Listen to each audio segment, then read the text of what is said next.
Hi friends, இன்றைக்கி நம்ம என்ன பார்க்க போகிறோம்னு பார்த்தீங்கன்னா, இன்றைக்கி நம்ம வீட்டில் வெண்டைக்காய் குழம்பு தான் செய்ய போகிறோம். அதுக்கு நான் பாருங்கள் வெண்டைக்காய் எடுத்து வச்சுருக்கேன், நல்லா கழுவி வாஷ் பண்ணி எடுத்து வச்சுருக்கேன். இப்போ இதெல்லாம் கட் பண்ணணும். கொஞ்சம் சின்ன வெங்காயம் தொளிச்சு வச்சுருக்கேன்.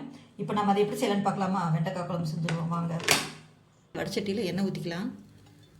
இப்போ இந்த சின்ன வெங்காயம் கொஞ்சம் தொளிச்சு வச்சுருக்கேன், இப்போ அதை போட்டுடலாம். இப்போ 2 தக்காளி கட் பண்ணி வச்சுருக்கேன், அதையும் போட்டுக்கலாம். மிளகு கொஞ்சமாக போட்டுக்கலாம். இப்போ மிளகாத்தூள் 2 ஸ்பூன் போட்டுக்கலாம். மஞ்சள்தூள், மல்லித்தூள் போட்டுக்கலாம். இப்போ தேங்காய் சொரையை வச்சுருக்கேன், குழம்புக்கு ஏற்ற மாதிரி தேங்காய் போட்டு. ஃப்ரெண்ட்ஸ் இங்கே பாருங்கள், நல்லா வறுத்தாச்சு. அவ்வளோதான், இதை அப்படியே எடுத்து வச்சுட்டு இப்போ வெண்டைக்காயை நம்ம வணக்கி விட்டுக்கலாம். புளி கொஞ்சம் எடுத்து வச்சுருக்கேன் பாருங்கள், இந்த புளியில் கொஞ்சம் தண்ணி ஊற்றி ஊற வச்சிடலாம். இப்போ வெண்டைக்காய் நல்லா வதங்குற அளவுக்கு ஆயில் ஊற்றிக்கலாம். கடுகு கொஞ்சம் போல் வெந்தயம் போட்டுக்கலாம். இப்போ கருவேப்பிலை போட்டு இந்த வெண்டைக்காயும் போட்டுடலாம். கட் பண்ணி வச்சுருக்கேன்.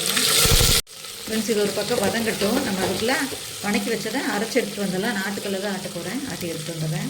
அதுக்கு புளியை கரைச்சி வச்சுருக்கோங்களா, அதை ஊற்றிடலாம். ஃப்ரெண்ட்ஸ் இப்போ தண்ணி நல்லா வற்றிடுச்சு, இதை ஊற்றிடலாம் ஆட்டினதை. இப்போ நம்ம உப்பு போட்டுடலாம். ஃப்ரெண்ட்ஸ் இங்கே பாருங்கள், நமக்கு வெண்டைக்காய் குழம்பு ரெடி ஆகிடுச்சு.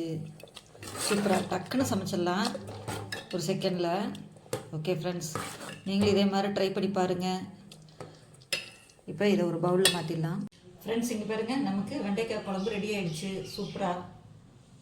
அவ்வளோதான், நீங்களும் இதே மாதிரி ட்ரை பண்ணி பாருங்கள். ஆட்டுக்கல் ஆட்டி வச்சு பாருங்கள், முடியலைன்னா நம்ம மிக்சியிலே அரைச்சி வைக்கலாம். நீங்களும் இதே மாதிரி ட்ரை பண்ணி பாருங்கள். ஓகே ஃப்ரெண்ட்ஸ், பாய்.